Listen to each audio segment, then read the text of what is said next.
नमस्कार, स्वागत आहे तुमचं माझ्या आजच्या व्हिडिओमध्ये. तर आज स्वराजला गावात पंक्तीत जेवायला जायचं होतं. तो जेवणार नाही, पण त्याचा जाण्याचा आनंद वेगळाच होता. नंतर मी संध्याकाळच्या वेळेस गाईला चारा पाणी करून गाईचंही आवरून घेतलं.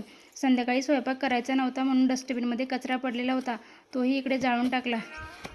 आज मनूला सारखं माझ्याजवळच खेळायचं होतं म्हणून तिला थोडा वेळ घेऊन बसले. नंतर दूध आणून दूधही तापवून घेतले.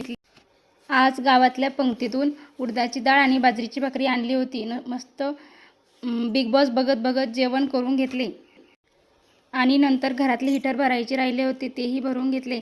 आणि आता रात्रीचे 11:15 वाजले तरी ह्या पोरीचा झोपायचा पत्ता नाही आणि अजून तरी ती 1 तास तरी झोपत नाही.